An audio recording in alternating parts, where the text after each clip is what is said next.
Hello, one again. This is Antonio, and I'm coming at you with another exciting video. First of all, I would like to start off by saying that this is not financial advice. The purpose of this video is for entertainment and educational purposes only.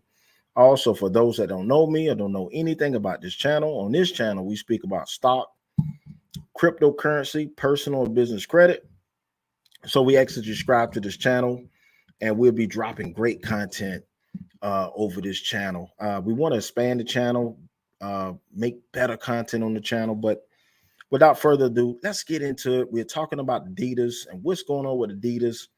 Adidas, people really thought that when Adidas walked away from Yeezy, and I did a video where Yeezy accounted for 40% of Adidas revenue.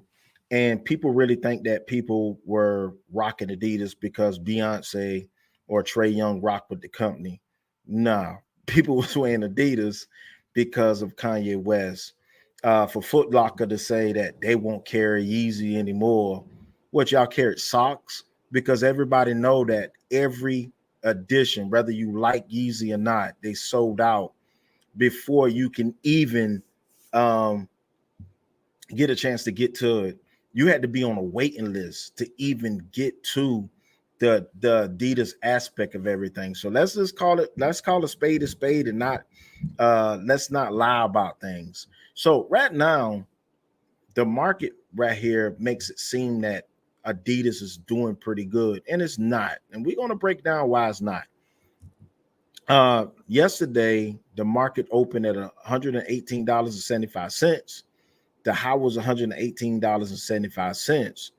But let's look at the 52-week low, which is $93, and the 52-week high is $405. So roughly, Adidas is close to be down about 66% from the 52-week high. And so off the back, people have to notice that Adidas is doing as good as people, where people making them out to be. They're just not. So let's come here and let's talk about what's really going on. Adidas slashes 2022 outlook after Kanye West split. Um, Adidas further slashes outlook for 2022 on Wednesday as it weighed the impact of its split from Ye, the rapper formerly known as Kanye West, while sluggish demand in China continued to impact sales. So let's go ahead. The impact of the split. Let's put this here because for people that may look at this later on, they'll get a sense of what this is all about and why it's so significant for the walkaway of Ye. So let's just get that going here. Adidas now expects its currency neutral revenue to grow at a low single digit rate in 2022, down from a previously forecast mid single digit rate. It expects an operating margin of around 2.5% rather than 4%. That's a big drop. So this means that Adidas is going to have a harder chance of competing with brands like Nike, despite their balloon illusion that partnered up with Balenciaga, which Ye put in place. Let's not pretend he put it in place.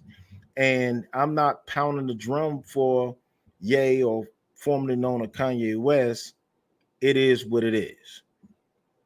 His impact as an innovator took this brand from dying off to in the ballpark of competing, and they're going to have to get some more people on board with them, so they're going to be able to so they will be able to have that competition. Shares in Adidas fell by 2.8 after the results announcement, where Credit Suisse analysis counting that the company's future challenges as elevated inventory, deteriorating brand momentum, elevated competition in China, long led times in sporting goods, and loss of Ye's Easy brand. So they didn't have to listen to what is it, Ari Emanuel, because he put out that article in Growing News. They knew that this company was going to file bankruptcy soon after, if that would have happened. Adidas is deteriorating, and people don't want to know the facts. They are going to have a hard enough chance to compete in the market unless they find them another yay. They're going to have to find that yay, whether it's Beyonce. Well, I'm not wearing no Ivy Park. That's no diss to Beyonce. I'm just not going to wear it. I would wear the Trey Youngs. I think his shoes is significantly better. These challenges will fall to a new chief executive, Berjan Gordon, to address. Gordon is set to replace Casper Rosted from January 1st after leaving rival Puma. Adidas reportedly reported a 27% drop in cross-company revenue in the Chinese market in the third quarter, and also pointing to a persistent challenges there posed with COVID restrictions. It is posted net income from continuing operations of 66 million euros, revising down to preliminary figure by almost two-thirds following the end of the Yeezy partnership. These are the ramifications of the Yeezy partnership and why it's such significant for Adidas to be on the hot seat. The termination of the partnership is expected to reduce annual earnings by half. The company previously said with net income from counting operations of around 250 million euros now expected this year.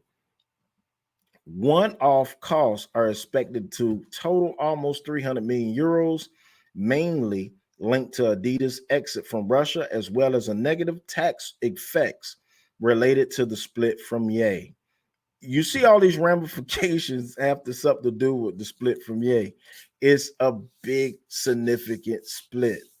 The company said, adding that this would be fully compensated by a positive tax effect of similar size in the fourth quarter. And we're going to see how things are going to transpire. This is probably some regurgitated information, but we clearly see that Adidas is going to have a hard time of staying in the mix because of the split from Ye. Adidas now expects its currency neutral revenue to grow to a single low digit rate in 2022, down. And basically, this is the same information. I'm not going to sit here and read this same information, but we see the ramifications of Adidas. Listen to Ari Emanuel and how Ari Emanuel made them feel that splitting from Ye was the smartest thing to do. Now, the 2 billion that Ye lost is going to have ramifications for his personal pockets and the lawsuits that he's going to have to go through, because a lot of people are going to sue for, because their livelihood is now affected. They're going to sue for that. But at the same time, Adidas, in retrospect, is also going through a pinch where they have a snail's pace. I did a video recently how the plant in Beaufort, Georgia, had to lay off half of their workforce because of the same thing. You see that it's happening. Twitter's laying off. Um, uh, Meta laid off. Adidas is laying off. And when they said, well, we don't have to lay off right away, we're just going to shift things around, that was a lie to make it seem that the ramifications of Kanye West wasn't that big for a company that accommodated for 40% of your revenue. Now, you're going to take the designs because you have ownership of the designs. You're going to remove the Yeezy from the designs, and then you're still going to try to sell them for $300. And you might get a coupe that's going to sell them for $300. But if Kanye West get his own plants and he stopped producing, because I think he had the only shoe that he had under his ownership was the Yeezy Slides. So the Yeezy Slides is the only thing that he had under his wing. So he's probably, what he's going to do is he probably is going to start massive producing those shoes because he can do that if he found a warehouse, not a warehouse, a supplier to make the shoe, and he can do it solely on the backs of Yeezy. I think that he's trying to wait on the non-complete calls to expire, especially one that will be expiring with Gap soon. So all of those shirts and clothes that he have, those designs that he still have on ownership, he can start doing it also. So all these people say he's canceled. Well, tell that to all of the people on Twitter that's telling him, or on Instagram, even though he's suspended on Instagram, that's telling him, we stand with you. So Adidas was forced to make a political stance against Kanye West, but the ramification is going to be felt worldwide. As you saw in the article, it still was affected in what was affected in China, and now is affected elsewhere. So this is Antonio with Team Tiggio. Please like, comment, subscribe, as we'll be coming to you with more great content in the future. And once again, we see you next time.